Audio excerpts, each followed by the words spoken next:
اعوذ باللہ من الشیطان الرجیم، بسم اللہ الرحمن الرحیم۔ رسول اللہ صلی اللہ علیہ وآلہ وسلم کی زندگی کے بارے میں ہم کتنا جانتے ہیں، اور صرف کچھ بیانات کے تھرو جانتے ہیں، اور زیادہ تر ان بیانوں میں ذکر ہوتا ہے رسول اللہ صلی اللہ علیہ وآلہ وسلم کی خوبصورتی کا، کہ ہمیں ایسے تھی، یا پلکیں ایسے تھی، یا چلنے کا انداز ایسا تھا، اور بات کرنے کا انداز ایسا تھا، جو بالکل ٹھیک ہے۔ اور یا پھر ذکر ہوتا ہے کہ جب رسول اللہ صلی اللہ علیہ وسلم کی پیدائش کا وقت تھا، یا ان کرامات کا ذکر ہوتا ہے کہ اچھا فلاں وقت پہ یہ ہو گیا اور یہ ہو گیا۔ تو اس سے کیا ہوتا ہے کہ وہ جو محبت ہے اور تعظیم ہے وہ تو برقرار رہتی ہے، یا وہ تو بڑھتی ہے، لیکن جو اصل مقصد تھا، مقصد کسی پیغمبر کو انسان بنا کے بھیجنے کا یہ ہے کہ باقی آنے والے کروڑوں لوگ یہ سیکھ سکیں کہ میری زندگی میں جو بھی مسئلہ ہے، وہی مسئلہ، وہی پریشانی، اسی تکلیف سے ایک انسان پہلے گزر چکے ہیں، اللہ تعالیٰ کے ایک پیغمبر گزر چکے ہیں، تو اب میں نے وہاں سے گائیڈنس کیسے لینی۔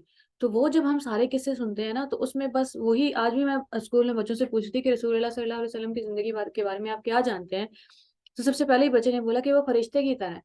تو وہی تو کانسیپٹ ختم کرنا ہے کہ وہ فرشتے کی طرح نہیں ہے، وہ ایک انسان ہے، اور انسان ہے اور تکلیفوں سے گزرے ہیں، مشکلات سے گزرے ہیں، پریشانیاں ہیں ہم جیسی، بھوک سے گزرے ہیں، درد سے گزرے ہیں، تھکان سے گزرے ہیں، فیملی کے کتنے، کل بھی ہم جو دیکھ رہے تھے وہ فیملی پرابلمز ہی تھے نا۔ چچا نے، اگر کوئی باہر کا بندہ بول رہا تھا تو شاید اتنی تکلیف نہ ہوتی، چچا اپنا سگا چچا جب بول رہا ہے کہ اچھا محمد کا نام اب ختم ہو جائے گا، تو وہ زیادہ تکلیف ہوتی ہے کہ فیملی میں جو گھر والے جب تکلیف پہنچاتے ہیں تو۔ اور پھر جب ہم اپنے فیملیز میں دیکھتے ہیں تو ہمیں پتہ ہونا چاہیے، نہیں یہ روش تو پیغمبروں سے ہی چلی آ رہی ہے۔ نوح علیہ السلام کا امتحان ان کے اپنے خاندان والے تھے، موسیٰ علیہ السلام جو فرعون کے گھر میں ہی ساری زندگی پلے بڑے تھے نا، تو یوسف علیہ السلام کا جو ٹیسٹ تھا وہ اپنے خاندان والوں کے اس کے اوپر تھا، بھائی ہی تنگ کر رہے تھے ساری زندگی۔ ابھی ہم قرآن پاک کے کچھ سیکشنز دیکھیں گے جہاں ہمیں یہ بات سمجھ آتی ہے کہ رسول اللہ صلی اللہ علیہ وآلہ وسلم بھی انسان ہیں، اور اللہ تعالیٰ کیسے ان کی کریکشن کرتے ہیں اگر کبھی کبھی ان سے تھوڑا سا دو فیصلوں میں وہ اپنا بہترین فیصلہ لیتے ہیں، لیکن کیونکہ اللہ تعالیٰ کے تو کل علم ہے اللہ تعالیٰ کے پاس، اور اللہ تعالیٰ پھر آ کے ان کی کریکشن کرتے ہیں۔ حضرت عمر فاروق کے ساتھ یہی معاملہ ہے، صحابہ کرام کے بھی ہم نے کس سے اس طرح پورٹرے کرنے شروع کر دیے ہیں کہ سوائے اس کے کہ وہ اس بات سن کے مجھے یہ احساس ہو جائے کہ وہ بہت اچھے تھے، میں بہت برا انسان ہوں، السلام علیکم، بس بات ختم ہوئی۔ بات ختم نہیں ہوئی، زندگی تو تھی اس لیے کہ مجھے یہ احساس ہو کہ تم اکیلے نہیں ہو اپنی کسی اسٹرگل میں، اپنی کسی پریشانی میں۔ ابھی ہم سورہ عبس پڑھیں گے، قریش جو تھے نا، قریش کے جو بڑے بڑے سردار تھے اور لیڈر تھے، وہ رسول اللہ صلی اللہ علیہ وسلم کی بات نہیں سنتے تھے بالکل بھی، بار بار رسول اللہ صلی اللہ علیہ وسلم کو جا گیا۔ اب ہم جو اسکالرز ہوتے ہیں، یا ہمارے جو علماء حضرات ہیں، ان کے پاس لوگ آ کے بات کرتے ہیں نا، یا ان کو کوئی بلاتے ہیں ہمارے گھر پہ یہ ایونٹ ہے اور آپ آ کے خطبہ دے دیں، رسول اللہ صلی اللہ علیہ وسلم کو ہر ایک انسان کے پاس خود جانا پڑ رہا تھا، کیونکہ اور لوگ آگے سے ریجیکٹ بھی کر رہے تھے، باتیں کر رہے تھے، سب کچھ کر رہے تھے۔ تو ایک موقع ایسا ہوا کہ جو قریش کے لیڈرز تھے وہ بات سننے کے لیے تیار ہو گئے۔ اب وہ لیڈرز بیٹھے ہوئے ہیں، رسول اللہ صلی اللہ علیہ وسلم بیٹھے ہوئے ہیں، رسول اللہ صلی اللہ علیہ وسلم انہیں اسلام کی طرف دعوت دے رہے ہیں، کوئی بھی ان سے بات کر رہے ہیں، اور ایک اندھے صحابی تھے، انہوں نے صرف رسول اللہ صلی اللہ علیہ وسلم کی آواز سنی ہے، اور وہ بھاگتے ہوئے آئے کیونکہ انہیں کچھ پوچھنا تھا۔ انہوں نے رسول اللہ صلی اللہ علیہ وسلم کو آواز دینا شروع کیا، رسول اللہ یا رسول اللہ۔ اب رسول اللہ صلی اللہ علیہ وسلم کا چہرہ اس طرف ہے، اور وہ ان لوگوں سے بات کر رہے ہیں، اور پیچھے سے آ کے انہوں نے آواز دینا شروع کیا۔ تو اب آپ پریشانی میں اور کشمکش میں کہ اب میں کیا کروں، کہ اگر میں نے یہ کانورسیشن چھوڑ کے ان سے بات کرنا شروع کی تو ہو سکتا ہے یہ دوبارہ کبھی میری بات سنے ہی نہیں، اور اگر ابھی سن رہے ہیں تو ہو سکتا ہے یہ ایمان لے آئیں اور ان کے لیے فائدہ ہو جائے۔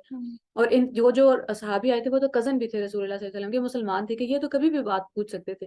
تو ابھی آپ اسی کشمکش میں آئے کہ اب میں کیا کروں، تو رسول اللہ صلی اللہ علیہ وسلم کے ماتھے پہ دو بل پڑے ہیں یہاں پہ ہلکے سے، اور آپ کو سمجھ نہیں آ رہی کہ میں کیا کروں۔ اور انہوں نے سامنے والے لوگوں سے پوچھا کہ ابھی تک جو میں نے آپ کو کہا ہے کہ آپ کو اس پہ کوئی اعتراض ہے، یا تو انہوں نے کہا نہیں آپ بات کنٹینیو کریں۔ تو ہو سکتا ہے آپ بات کا ختم کرنا چاہ رہے تھے تاکہ وہ ان سے بات کرنے کا، نہیں ہم بات سننے کے لیے تیار ہیں۔ تو ایک ایونٹ جب وہ لوگ بات سننے کے لیے تیار ہیں اور صحابی پوچھ رہے ہیں، اب اتنا سا ہوا ہے واقعہ اور سورہ عبس نازل ہو گئی ہے، اور رسول اللہ صلی اللہ علیہ وسلم کو وہیں بیٹھ کے اونچی آواز میں وہ سورہ ریسائٹ کرنی ہے، جہاں اللہ تعالیٰ ایک طرح سے رسول اللہ صلی اللہ علیہ وسلم کو بتا رہے ہیں کہ نہیں آپ سے غلط ہو گیا، یہ نہیں کرنا تھا۔ ابسا وتولا، اس نے ہی فراؤنڈ، انہوں نے ماتھے پہ بل ڈالے، وتولا، اور بے رخی برتی۔ رسول اللہ صلی اللہ علیہ وسلم کی بات ہو رہی ہے، آپ کو انہی لوگوں میں بیٹھ کے، اور بھی جو صحابی پیچھے کھڑے ہوئے ہیں ان کے سامنے بیٹھ کے بتانا ہے کہ نہیں اللہ تعالیٰ اب وہ کریکشن آ رہی ہے، کیونکہ لوگ کہتے ہیں نا کہ یہ بہت زیادہ قرآن پاک کے اوپر ریسرچ ہو رہی ہے آج بھی، اور لوگ صرف یہ دیکھ کے پڑھتے ہیں کہ محمد نے یہ کہا صلی اللہ علیہ وآلہ وسلم، ہم کہتے ہیں وہ نہیں کہتے کہ انہوں نے ایسے کہا، وہ یہ نہیں دیکھتے کہ اللہ تعالیٰ کی کتاب ہے۔ اب جب قرآن پاک میں ہم اس طرح کے قصے دیکھتے ہیں نا جہاں پہ رسول اللہ صلی اللہ علیہ وسلم کی اللہ تعالیٰ کریکشن کر رہے ہوتے ہیں، تو کوئی اگر ان کی خود کی کتاب ہوتی تو وہ کبھی بھی اپنے اوپر تنقید نہ آنے دیتے. تو آپ بس اللہ تعالیٰ کی تو ظاہر ہے، اللہ تعالیٰ کے اوپر تو اتھارٹی رسول صلی اللہ علیہ وسلم کے اوپر بھی ایسی ہے جیسے کسی دوسرے انسان کے اوپر ہے. آپ بس اللہ اس نے ماتھے پہ بل ڈالے اور بے رخی برتی. انجا اہل کہ ایک اندھا ان کے پاس آ گیا بات پوچھنے کے لیے. وما یدریک لعلہ یزکا، تمہیں کیا خبر، ہو سکتا ہے وہ سدھر جاتا ہے. یعنی کہ جو پوچھنے آ رہا ہے کہ وہ تو نیت سے آ رہا ہے نا، اس کے پاس تو انٹینشن ہے. آپ کو کیا پتا کہ وہ واقعی میں انہوں نے کوئی اپنا اصلاح کرنی ہوتی. او یذکروا فتنفعہ الذکریٰ، یا نصیحت پر دھیان دیتے کیونکہ نصیحت تو ہمیشہ ہی فائدہ پہنچاتی ہے. اما من استغنا، جو شخص بے پرواہی برتتا ہے، یعنی کہ جو سارے یہ آگے بیٹھے ہوئے ہیں آپ کے، جو دنیا میں بڑے انفلوئنشل ہیں اور بڑے پیسے والے ہیں اور بڑا ان کا مقام ہے، لیکن یہ تو آپ سے تو اس طرح بات کریں.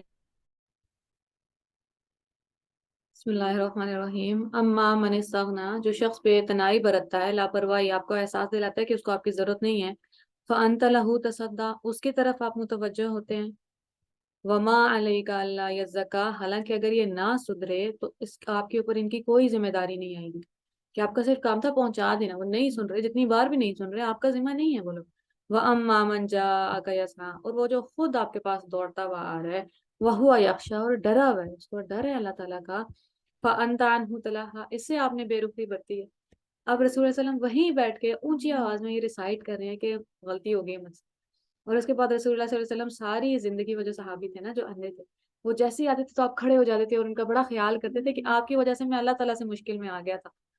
تو ہمیں اور اس سے بہت اللہ تعالیٰ کی محبت بھی دکھتی ہے انسان کے لیے، کہ جو کہ ہم کبھی کبھی لگتا ہے نا شیطان آ کے اتنے وار کرتا ہے انسان کے اوپر کہ وہ تم تو ہو ہی برے انسان اور تمہاری تو کوئی جگہ ہی نہیں ہے، اور تمہاری نمازوں کا کیا فائدہ، اور میں بھی جب سے میں نے یہ شروع کیا پڑھانا اسکول میں بھی، تو اتنا اٹیک ہے شیطان کا، اتنا ہے کہ آپ کو چھوٹی سی آپ سے غلطی ہوتی ہے اور وہ آ کے آپ کو بالکل ہی نیچے گرا دیتا ہے کہ اب تم کس طرح جاؤ گے، تمہیں شرم تو نہیں آتی اور تم تو وہی منافق اور سب کچھ.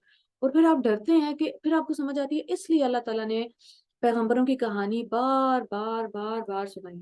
اب دیکھتے ہیں نا، ایک صورت میں ذکر ہے کہ ایک پیغمبر نے اپنے لوگوں سے یہ کہا، وہ پھر دوسری صورت میں پھر سے، اور آپ کو کہتے ہیں اتنی ریپیٹیشن کیوں ہے؟ کیونکہ اب ہم سارے لوگوں نے پیغمبری والا ہی کام کرنا ہے نا، رسول اللہ کے رسول ہیں ہم صلی اللہ علیہ وآلہ وسلم. تو ہمارے اوپر بھی ویسے ہی لوگوں کی تنقید بھی وہی آئے گی، شیطان کی طرف سے بھی ہمارے اوپر اٹیکس وہی ہو رہے ہوں گے. بیٹھ کے سننا بہت آسان ہے، جب آپ بول رہے ہوتے ہیں تو کتنے سارے چیلنجز ہیں اور سب کچھ ہے. تو رسول اللہ صلی اللہ علیہ وسلم کو وہ سارا اپنی زندگی میں فیس کرنا پڑا ہے. اب یہاں سے ہمیں نا وہی بات ہے کہ رسول اللہ صلی اللہ علیہ وسلم کو ایک انسان کے طور پہ دیکھنا پڑے گا کہ ان کی زندگی میں بھی وہی چیلنجز ہیں جو ہماری زندگی میں. اب ایک سورہ ہے، سورہ بقرہ میں، جہاں پہ اللہ تعالیٰ کعبہ چینج کرتے ہیں. محبت کتنا ہے، خیال کتنا ہے. بھلا نہیں، کہاں سے ہے؟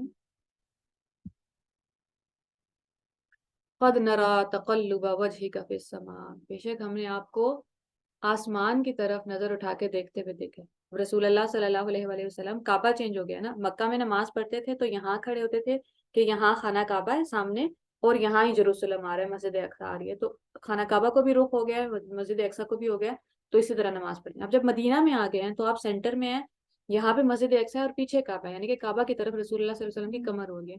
اور وہ بات آپ کو بہت پریشان کر رہی ہے، بہت دکھ پہنچا رہی ہے، اور انہوں نے اللہ تعالیٰ سے کوئی شکوہ نہیں کیا، زبان سے کچھ نہیں بولا، کہ بس صرف آسمان کو دیکھ رہے ہیں. اور اللہ تعالیٰ کہہ رہے ہیں فَلَنُوَلِّيَنَّكَ قِبْلَةً تَرْضَاهَا، بس بے شک ہم قبلہ چینج کر رہے ہیں، قبلہ بدل رہے ہیں. کیوں بدل رہے ہیں؟ قیامت تک آنے والے انسان آپ خانہ کعبہ کی طرف منہ کر کے نماز پڑھیں گے. کیوں پڑھیں گے؟ ترضاها، تاکہ آپ راضی ہو جائیں. تو محبت، پیار، اس کا یہ لیول ہے. اب اس کے بعد کچھ ہی آیتیں نیچے اللہ تعالیٰ کہہ رہے ہیں کہ وَلَئِنْ أَتَيْتَ الَّذِينَ أُوتُوا الْكِتَابَ بِكُلِّ آيَةٍ مَا تَبِعُوا قِبْلَتَكَ، اگر ان اہل کتاب کو آپ ساری نشانیاں، سارے معجزے، ہر چیز کھول کھول کے بیان کر دے، انہوں نے آپ کی بات نہیں مانی. وَمَا أَنْتَ بِتَابِعٍ قِبْلَتَهُمْ، کہ وَمَا بَعْضُهُمْ بِتَابِعٍ قِبْلَتَ بَعْضٍ، نہ تمہارے لیے یہ ممکن ہے کہ ان کے قبلے کی پیروی کرو، کہ آپ ان کے اس میں اس کی پیروی نہیں کر سکتے، نہ یہ آپ کے اس کی پیروی کریں گے، آپ کے قبلے کی پیروی کریں گے، آپ کی بات مان لیں گے. کہ آپ دونوں کے راستے ہی الگ الگ ہیں، بھلے ہی کوئی کسی کو کتنی ہی بات آپ ان کو سمجھا دیں وہ نہیں مانیں گے. وَلَئِنِ اتَّبَعْتَ أَهْوَاءَهُم مِّن بَعْدِ مَا جَاءَكَ مِنَ الْعِلْمِ، لیکن اگر علم آنے کے بعد آپ نے ان کی تھوڑی سی بھی بات مان لی، إِنَّكَ إِذًا لَّمِنَ الظَّالِمِينَ، تو آپ ظالموں میں ہو جائیں گے. دو آیتیں پہلے اللہ تعالیٰ نے محبت پیار کی انتہا کی، صرف آپ نے آسمان کی طرف دیکھا ہے اور اللہ تعالیٰ نے قبلہ چینج کر دیا ہے کہ آپ پڑھیں گے سارے مسلمان قیامت والے دن تک نماز قبلہ کی طرف، تاکہ رسول اللہ صلی اللہ علیہ وسلم راضی ہو جائیں. وجہ یہ اللہ تعالیٰ نے بس یہ بتائی ہے اور کوئی وجہ نہیں بتائی. حالانکہ اس کی بہت ساری اور بھی وجہ ہیں کہ یہودیوں سے ہمارا وہ الگ ہو جائے، کہ اب یہ ایک ہی مذہب نہیں ہے، اور ان کو بڑا مسئلہ بھی ہوتا ہے یہودیوں کی، پوری آگے ڈسکشن ہی ہوئی. لیکن وہاں پہ محبت پیار خیال کا بھی حد ہے، اور کیونکہ رسول اللہ صلی اللہ علیہ وسلم آخر میں تو اللہ تعالیٰ کے بندے ہی ہیں نا، تو پھر اللہ تعالیٰ ان کو وہ بھی بتاتے ہیں. کیونکہ میرا بھی انسان کا اللہ تعالیٰ سے رشتہ جو ہے وہ ہمیشہ ایوالو ہوتا رہتا ہے نا. کسی کا ڈر سے محبت کی طرف آتا ہے، کسی کا محبت سے ڈر کی طرف آتا ہے، وہ دونوں ضروری ہیں. کہ رسول اللہ صلی اللہ علیہ وسلم کی شاید حدیث ہے یا کہیں قرآن پاک کی آیت بھی ہے کہ اللہ کو پکارو خوف اور امید کے ساتھ، کہ آپ کے پاس ڈر بھی ہو اللہ تعالیٰ کا اور امید بھی ہو اللہ تعالیٰ کی ذات سے. کہ آپ کبھی کبھی لوگ کہتے ہیں کہ آپ کو صرف اللہ تعالیٰ کی محبت ہے اور معاف کر دیں گے معاف، پھر آپ اس طرح کی باتیں سنتے ہیں کہ اللہ تعالیٰ اگر رسول اللہ صلی اللہ علیہ وسلم سے اس طرح بات کر سکتے ہیں تو پھر میں اور آپ کہاں جاتے ہیں. اب اسی کی ایک لاسٹ اگزامپل ہم کر لیتے ہیں کہ رسول اللہ صلی اللہ علیہ وآلہ وسلم، اب یہ وہ ہے کہ جب کفار بات نہیں مان رہے نا، کفار اب یہ ولی ہم سورہ کافرون کریں گے اور پھر پتہ چلے گا کہ کفار ہم اس طرح کیجولی کہہ سکتے ہیں یا نہیں کہہ سکتے، لیکن لوگ بات نہیں مان رہے رسول اللہ صلی اللہ علیہ وآلہ وسلم کی. تو ایک اچھا استاد کیا ہوتا ہے کہ اس کو ہمیشہ لگتا ہے شاید مجھ میں کوئی کمی رہ گئی. تو لوگ بار بار کیا کہہ رہے ہیں، معجزہ دکھائیں معجزہ دکھائیں، کوئی آسمان سے فرشتہ نکل اتر آئے، اللہ تعالیٰ سے ہم بات کریں گے، اللہ تعالیٰ کو دیکھیں گے، کچھ دکھائیں کچھ ثابت کریں تب ہم مانیں گے. اور پھر اللہ تعالیٰ رسول اللہ صلی اللہ علیہ وسلم کو یہ جو دلاسے اللہ تعالیٰ دینے آتے ہیں نا، ایسے ہی نہیں آ جاتے دلاسے. رسول اللہ صلی اللہ علیہ وسلم کو تکلیف درد پریشانی اتنی زیادہ ہے کہ اب اللہ تعالیٰ کو آ کے تسلی دینی پڑتی ہے، بار بار بار بار دینی پڑتی ہے. اب اللہ تعالیٰ کہہ رہے ہیں قد نعلم، ہمیں پتہ ہے، مجھے پتہ ہے، بالکل پتہ ہے، انہ لیحزنک الذی یقولون، کہ یہ جو لوگ باتیں کرتے ہیں یہ آپ کو دکھ پہنچاتی ہیں، غم پہنچاتی ہیں. فإنہم لا یکذبونک ولکن الظالمین بآیات اللہ یجحدون، یہ لوگ تمہیں نہیں جھٹلاتے بلکہ یہ ظالم اللہ کی آیات کا انکار کریں. کہ یہ جو کرائم کر رہے ہیں یہ آپ کے خلاف نہیں ہے، اللہ تعالیٰ کی کتاب آئی ہے اور یہ اس سے انکار کر رہے ہیں. ہمیں پتہ ہے یہ سب باتیں آپ کو دکھی کر رہی ہیں، لیکن وَلَقَدْ كُذِّبَتْ رُسُلٌ مِّن قَبْلِكَ، رسولوں کے خلاف پہلے بھی رسول ایسے ہی جھٹلائے گئے. اس لیے رسول اللہ صلی اللہ علیہ وسلم کو اکثر اللہ تعالیٰ موسیٰ علیہ السلام کی کہانی پہ شروع کر دیتے ہیں کہ آپ کے پاس موسیٰ علیہ السلام کی کہانی پہنچی کہ پہلے بھی آپ اکیلے نہیں ہیں، پہلے بھی پیغمبروں کو اسی طرح جھٹلایا گیا ہے. فَصَبَرُوا عَلَىٰ مَا كُذِّبُوا، پھر انہوں نے صبر کیا ان لوگوں کے جھٹلانے کے اوپر. وَأُوذُوا حَتَّىٰ أَتَاهُمْ نَصْرُنَا، اور ان اذیتوں پر جو انہیں پہنچائی گئی تھی. اب یہ اوزو والا وہی ورڈ ہے جو ہم اس دن کہہ رہے تھے نا، اذن کا ورڈ جو اللہ تعالیٰ نے یوز کیا تھا کہ یہ تکلیف ہے، درد ہے. تو وہ اوزو حتی اتاہم نصرنا، لوگوں نے انبیاء کو تکلیفیں پہنچائی ہیں اور انہوں نے صبر کیا ہے. لا ولا مبدل لکلمات اللہ، اور اللہ کے لفظ جو ہیں وہ بدل نہیں سکتے. وَلَقَدْ جَاءَكَ مِن نَبَإِ الْمُرْسَلِينَ، اور پچھلے رسولوں کے ساتھ جو کچھ پیش آیا ہے اس کی خبریں تمہیں پہنچ ہی چکی، کہ آپ کو پتہ ہے کہ پیغمبر آتے ہیں وہ لوگوں سے بات کرتے ہیں اور لوگ کس طرح آگے سے ریٹیلیٹ کرتے ہیں، حملے کرتے ہیں. تو آپ دکھی نہ ہوں، یہی طریقہ ہے ان لوگوں کا. لیکن اب ایک وقت آیا کہ رسول اللہ صلی اللہ علیہ وسلم کو لگنے لگ گیا کہ شاید اللہ تعالیٰ کوئی معجزہ دکھا دیں تو یہ مان ہی جائیں بات، شاید شاید یہاں سے تھوڑی کمی رہ رہی ہے، شاید اس وجہ سے بات نہیں مان رہے. اور پھر اللہ تعالیٰ کہتے ہیں وَإِن كَانَ كَبُرَ عَلَيْكَ إِعْرَاضُهُمْ، اگر ان لوگوں کی بے رخی آپ سے برداشت نہیں ہو رہی، فَإِنِ اسْتَطَعْتَ، اور آپ کے اندر اتنی طاقت ہے، أَن تَبْتَغِيَ نَفَقًا فِي الْأَرْضِ أَوْ سُلَّمًا فِي السَّمَاءِ فَتَأْتِيَهُمْ بِآيَةٍ، تو زمین سے آسمان کی طرف ایک سیڑھی لگائیں اور جا کے کوئی نشانی لے آئیں. کہ کہ آپ سے اگر نہیں برداشت ہو رہا تو یہی حل رہ گیا. وَلَوْ شَاءَ اللَّهُ لَجَمَعَهُمْ عَلَى الْهُدَىٰ، اگر اللہ نے چاہا ہوتا تو اللہ نے ان سب کو ایک ہی دفعہ ہدایت دے دینی تھی. اللہ ایسا نہیں ہے کہ اللہ تعالیٰ کے زور سے باہر نکل گئے لوگ.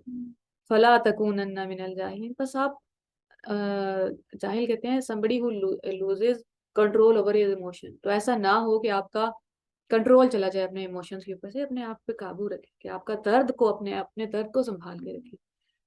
تو یہ جب ٹون اللہ تعالیٰ بات کر سکتے ہیں رسول اللہ صلی اللہ علیہ وآلہ وسلم سے، تو ہم اور آپ کہاں آ جاتے ہیں. اور یہ رشتہ بھی بہت کلیئر ہو جاتا ہے نا اللہ تعالیٰ کا اور رسول اللہ صلی اللہ علیہ وسلم کا، مالک اور بندے کا ہی رشتہ. وہ بندہ انسان رسول اللہ صلی اللہ علیہ وسلم انسانیت کی اوج پہ ہیں کہ اس سے کمال کا انسان نہیں ہو سکتا. اللہ تعالیٰ کے لیے وہ بندے ہیں. اب اس طرح کی چیزوں سے ہمیں پتہ چلتا ہے کہ بے شک پیغمبر معصوم ہیں، ان سے نہیں ہو سکتے بڑے بڑے گناہ، لیکن جو چھوٹی چھوٹی جو ہمارے دماغ میں پریشانیاں آتی ہیں، کنفیوژنز آتی ہیں، ڈاؤٹس آتے ہیں، وہ ان کے مائنڈ میں بھی آ رہے تھے اور پھر ان کو اللہ تعالیٰ نے ڈیل کیا.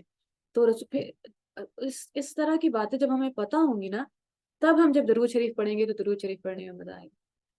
ایک ٹائم تھا کہ میں نے بھی اپنی زندگی میں، کیونکہ ہم پڑھتے رہتے ہیں کہ 3 تصویریں درود شریف کی روز اس درود شریف کی پڑھیں تو یہ ہو جائے گا آپ کا کام۔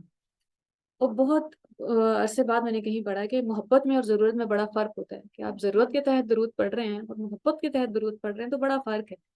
تو اللہ کرے کہ ہمیں محمد رسول اللہ صلی اللہ علیہ وسلم سے محبت ہو جائے، اصل معنوں میں ابھی بھی ہے، جو ہمیں وراثت میں ملی ہے، اللہ کرے پھر وہ حقیقی ہو جائے، وجہ وجہ کے ساتھ محبت ہو جائے ہم رسول اللہ علیہ وسلم کو۔ ابھی میں سورہ سیرت کی ایک کتاب میں نے مکمل کی، اور دوسری کتاب پڑھنے سے پہلے مجھے ایک کلپ مل گیا کہ ہم سیرت کی کتاب ہمیشہ یہ پڑھتے ہیں کہ ہماری امیجنیشن 1400 سال پہلے چلی جاتی ہے۔ اب آپ کو سیرت کی کتاب ایسے پڑھنی ہے کہ رسول اللہ صلی اللہ علیہ وسلم اس دور میں ہیں اور وہ ان سارے پرابلمس کو ڈیل کر رہے ہیں۔ اگر وہ آج ہوتے تو آج کیا کرتے، وہ اس طرح ہمیں سوچنا پڑے گا۔ تو اللہ تعالیٰ کرے کہ ہمارے دلوں میں رسول اللہ صلی اللہ علیہ وسلم کی سچی محبت جاگ جائے، اور پھر ہم ان کو اسی طرح فالو کریں، اور ہمیں مقام پتہ چل جائے کہ اللہ تعالیٰ کے پاس اتھارٹی ہے، اللہ تعالیٰ بات کر سکتے ہیں ہمارے لیے تو۔ اور اللہ تعالیٰ نے کہا ہے کہ ان سے اونچی آواز نہ جائے اور گھروں سے باہر سے آواز نہ دو، بڑا پوری سورہ حجرات کا پہلا رکوع ان کے اوپر ہے، لیکن اللہ تعالیٰ تو بات کر سکتے ہیں نا۔ تو ہمیں رسول اللہ صلی اللہ علیہ وسلم کا مقام اور مرتبہ سمجھ آ جائے۔ اللہم صلی علی محمد وعلی آل محمد کما صلیت علی ابراہیم وعلی آل ابراہیم انک حمید مجید۔ اللہم بارک علی محمد وعلی آل محمد کما بارکت علی ابراہیم وعلی آل ابراہیم انک۔ السلام علیکم۔